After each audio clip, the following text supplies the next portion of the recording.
Buenos días, estudiantes, me alegra poderme comunicar con ustedes después de tanto tiempo. Hoy quiero hacer una pequeña remembranza de lo que hemos trabajado a lo largo de este año. En el primer semestre trabajamos tres categorías fundamentalmente. Una primera, que fue el universo. Cuando hablamos de este universo, hablamos de sus teorías, como la teoría del Big Bang, la teoría de la creación constante y del mundo en expansión. Todo esto lo vimos en la primera parte de nuestro año escolar. Hablamos de lo que fue el sistema solar, hablamos de las diferentes partes del universo y llegamos a la conclusión de que la forma más sencilla de definir el universo es como todo lo que existe.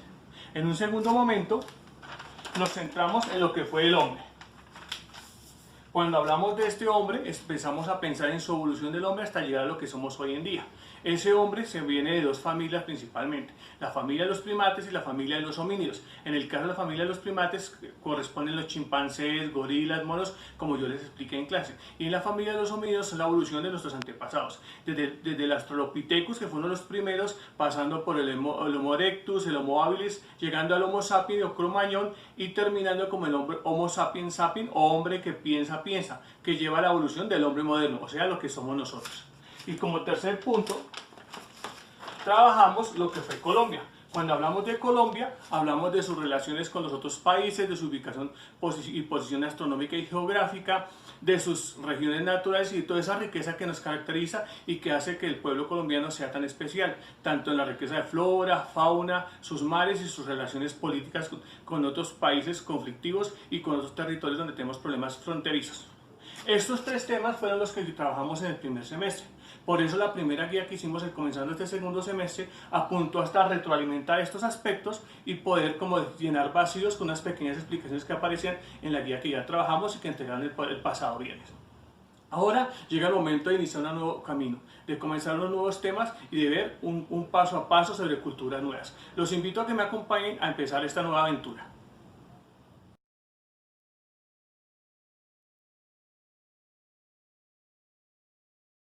Hoy vamos a iniciar con nuestro nuevo tema, las civilizaciones fluviales. Para entender este tema de una mejor manera debemos comprender lo que es una civilización.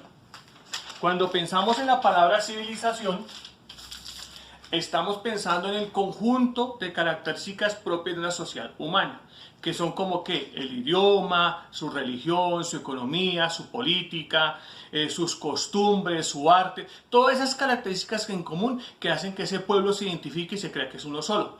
Vamos a tratar de hacer un ejemplo como más práctico para que lo entendamos mejor. Imaginemos que una determinado terreno llegan 5 o 6 personas, esas 5 personas construyen unas casas y poco a poco van construyendo más casas.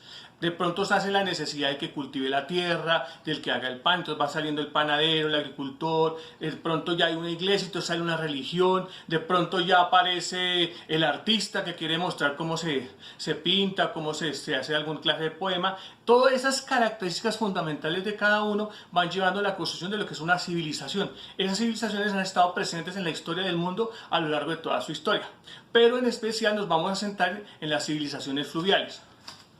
Cuando pensamos en el término fluvial tiene que ver con agua o con río. Entonces estamos hablando de unas civilizaciones que se generaron alrededor o en torno a unos ríos.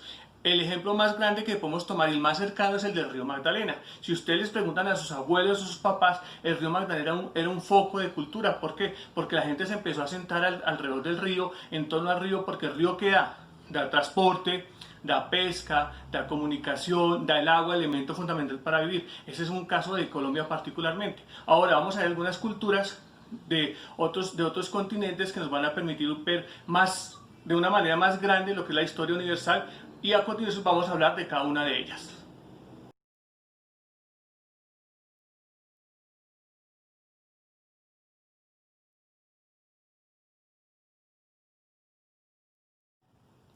Antes de iniciar a hablar de estas civilizaciones fluviales, es importante tener en cuenta que cuando hablamos de civilización no estamos hablando de país. Por ejemplo, vamos a tomar la civilización china. Vamos a hablar de la civilización de la antigua China, pero no del país China. Cuando hablemos de la civilización egipcia, no estamos hablando de Egipto como país. Es importante tener en cuenta eso porque cuando vayamos a estudiar o intentemos consultar sobre estos temas, pues si nos vamos por el lado del país, pues no vamos a tener relación entre lo que estamos hablando y lo que aparece en los textos en internet donde uno quiera consultar. Las civilizaciones fluviales son cuatro básicamente. Tres que se encuentran en el continente asiático, que son la antigua Mesopotamia, la civilización hindú y la civilización china. Y una que se encuentra en África, que es la civilización egipcia. Ahora vamos a ver un poco sobre el desarrollo de ellas y su importancia en los diferentes ríos donde se dieron.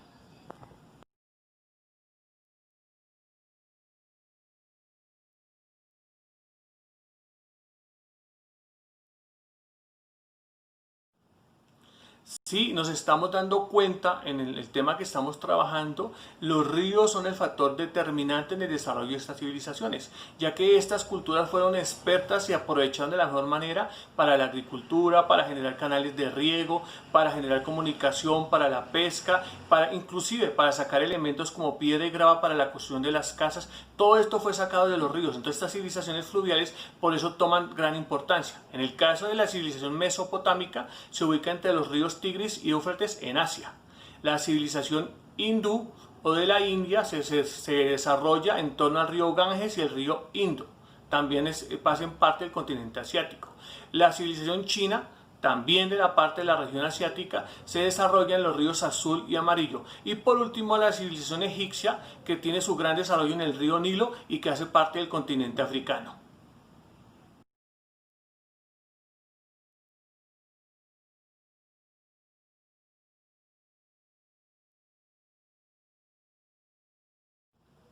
Continuemos hablando de estas cuatro maravillosas civilizaciones. Iniciemos con la civilización mesopotámica o la antigua Mesopotamia, también llamada Media Luna Fértil. Se dice que allí se dio la primera ciudad o la ciudad de Ur, además de los pueblos sumerios y los acadios, y se encontraron vestigios de un tipo de escritura llamado escritura cuneiforme, que se considera que fue la primera tipo de escritura que tuvo el mundo. Desplacémonos por un segundo hacia China. ¿Cómo no pensar en los grandes emperadores y las grandes dinastías? En la muralla china y en inventos como la imprenta, como la pólvora y como los fuegos artificiales, además de lo importante del comercio de ellos con la seda. Todo en torno al río Amarillo y el río Azul. Vayamos por un momento hasta África y veamos a Egipto, donde los grandes faraones como Tutankamón y la gran reina de Cleopatra hicieron famosas sus historias, además de las pirámides de Keops, Kefren y Micerino y la Esfinge, toda esta famosa cultura en torno al río Nilo. Por último, vayamos a hablar de la cultura hindú o de la India, que toma su nombre del río Indo, fruto de un mestizaje y una gran comunión de poblaciones y de pueblos de diversos lugares. Además aportaron ladrillos y el algodón. Todo esto dándole una gran importancia a su religión, el hinduismo. Esta es una pequeña reseña de lo que son estas grandes cuatro civilizaciones fluviales.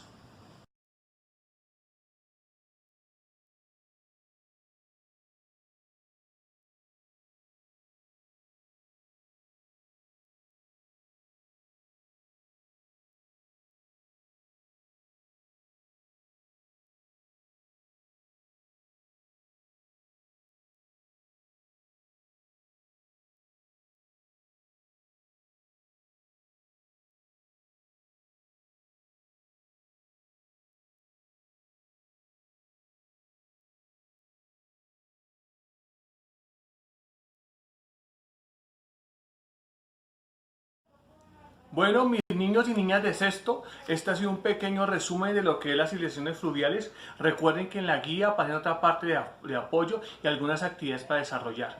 Al final del video van a encontrar dos cosas: unos datos curiosos y toda la información de contacto por si necesitan hablar conmigo o si me quieren mandar alguna clase de pregunta, alguna inquietud. No dejen de hacerlo. Recuerden, por favor, cuiden mucho a sus familias, no salgan de la casa. Es mejor sacrificar un momento en nuestras vidas si no está bien un momento. De verdad que los extraño mucho y les envío un abrazo.